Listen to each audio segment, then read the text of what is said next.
Hi, my name is Juliana Mitchell, and this is Living Now Yoga. Welcome. We're going to do some simple practices today involving moving the hip joint, awakening the legs, some simple things that a person can do in a chair. And there could be many reasons why one might choose to do simple movements in a chair. Some of these, not all of them, are movements you could do on an airplane. Some of these are poses that you could do, shapes you could make with your body while seated at a computer. Yeah, yeah. I encourage you to adopt the attitude if you don't already have the attitude of um, your body is worth listening to.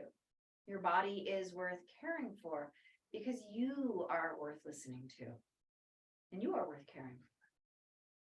So seated, what I call seated well.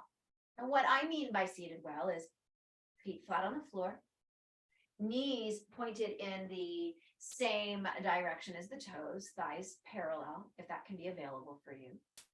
Little arch in your low back, little arch in the back of the neck. Shoulders gently back and down. Mouth relaxed. And a brightness, a lift in the center of the chest. Feeling your right heel on the floor, just flip up what I call the flipper of the foot. So the right heel is staying on the ground, but the foot is flexing, or what is more properly called dorsiflexion. And then lower the foot and lift the heel. If you're in a high heel, you probably don't need to do this. If it's possible to not be in a high heel while you do these exercises, great. If not possible, do what works for you, for your environment. Heel down, flipper of foot up, foot down, heel up. Just a couple more times. Awaken the feet. And then pause. Let's do the other side. Flipper up, heel up. Flipper up, heel up, flipper up, and heel up. This past week, a student that I work with used the phrase email apnea. You've probably heard of sleep apnea, where people unconsciously stop their breathing while they're sleeping, which has negative effects on their life, on their health. And what they were pointing to is that many of us might hold our breath when we're reading our emails. So I want to point out that it's beautiful to breathe freely, smoothly while you're reading your emails, but also that you could be doing these small ankle exercises while you are on a seminar, while you're reading an email, so long as you're able to do what you need to do. So let's actually do one set right, one set left, one set right, one set left. Up, down, other side, up, down, again, up and down, finally up and down, and up and down. Good. Now, flip up the flipper of the right foot, and if you have room, and if possible, making room, slide your heel away from you. Try not to lock the back of the knee, and then come back in. Do it again. Flip up the flipper of the foot, slide heel away, relax foot, come back in. One last time. Second side. Flip up the flipper of the foot, slide the heel away, lower the foot, and come back in. Do it again. Flip up, slide away, relax foot, come back in. One final time on this side. To round back and arch forward. Let's do that again. Round back and arch forward. Sitting tall, we're going to add a little twist here. Move your right foot forward, move your right knee forward, move your right butt cheek a little bit forward. Move your left foot a little back, left knee a little back, left butt cheek a little bit back. Notice that already creates a bit of a twist. Rolling left shoulder back. Turn belly, chest, and gaze a little to the left. If you are pregnant, don't turn more than this, please. If you are pregnant, please keep right hand at right thigh. The rest of you, if you wish, might cross the right hand towards the left thigh.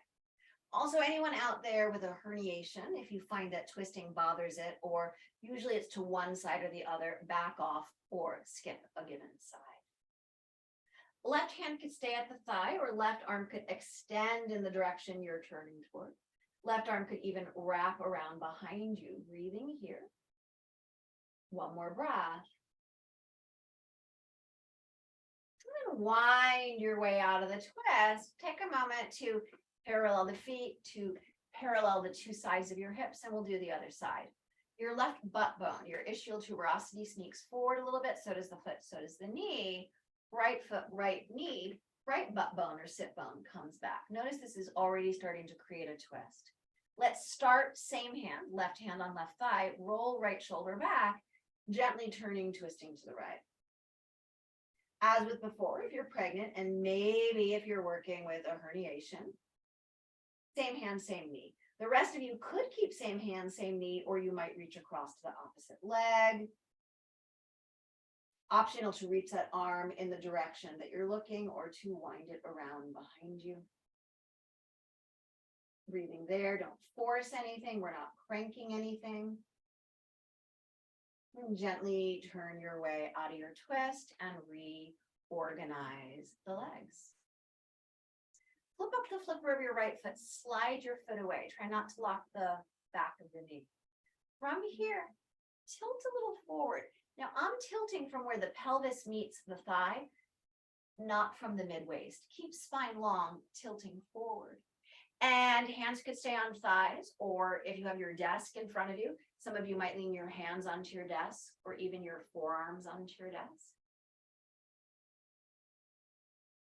If it feels like too much, back up. If it feels as though you want to go a little further, some of you, if your forearms are on your desk, might rest your forehead down. If there's no desk in front of you, you could climb your hands just gently down the leg. This is not an audition for the Cirque du Soleil. One last breath here. And then help yourself to sit upright. Bring the leg in. Let's do the other side. Flip up the flipper of the foot. Slide the heel away. Try not to lock the back of the knee. Tip from the pelvis, not from where the rib cage sits on the waist. Coming up and over. Might feel different on this side. I'm not needing to impress anyone, not needing to impress yourself. Just feeling your body. Notice, do you want to keep hands on thighs? If there is a desk nearby, do you want to put hands or forearms on your desk? Do you want to do less? Do you want to just sit up tall? That could be beautiful. Do you want to fold further over your leg or over your desk? Watch the breath. Gently come upright and bring that leg back in. This next movement is a wonderful one so long as it doesn't hurt your hip or hurt your knee. And I'm going to offer some modifications. Identifying your right ankle, if it can be available, cross your right ankle over your left thigh near the knee. Notice that I'm not letting my foot relax or point. I'm doing the opposite. I'm doing this same action that we were doing on the floor. That helps to safeguard the knee. Now, if you are unable to bring the leg up in this position, you would not be alone in that. It could be nice to have maybe a box. It could be a box of paper from the copier room, maybe. And you could possibly put the pinky toe blade of your foot on the box of any height and let the knee be open there. And you might need to explore if that box of paper that I just made up is too high. Maybe you stack some books.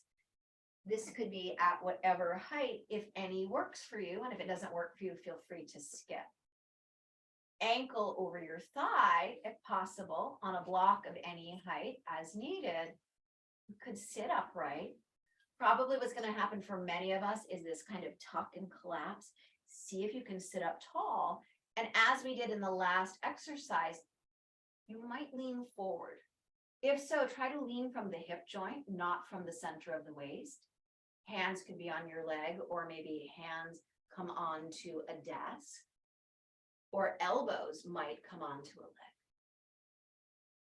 Taking some time to breathe here. We'll be present for one last breath. And helping yourself to sit up tall, returning the foot to the ground. Notice if it wants to be shaken or patted. We'll do the second side. We could have very different realities in our two different knees. So consider whether you might want to, with a flexed foot on the pinky toe blade of the foot, put a surface of any height underneath that foot. Or if it might be available for you, to cross that ankle over the thigh near the knee. Again, keeping that action of moving the top of the foot towards the front of the shin to safeguard your knee. Notice if you've tucked back, can you sit tall? Breathing here. If tipping forward from the hip joint can feel available to you, find your comfortable edge with that. Breathing. Breath in and breath out. Maybe one final inhale here and one final exhale here. Letting yourself, when that's complete, sit tall, releasing the foot to the ground. Notice if anything wants to be shaken, anything needs readjusting. There are many other wonderful ways you can move your body while in a chair, but we are going to leave it at that for today. And that being the case, I'm going to invite you to just join me in some closing breaths. If you are comfortable seated as you are, sitting tall as you are, if you need to reorganize yourself for better support, let it be so. If possible, once again, feet flat on ground, knees, toes facing forward, shoulders softly on back body. Healthy arch in low back, healthy arch at the back of the neck. And if you're in a place where it can feel safe and acceptable to close your eyes, maybe close your eyes for these 3 closing breaths. If you're in an environment where that just doesn't work, of course, then don't. Or for you personally, it just doesn't, then of course, don't.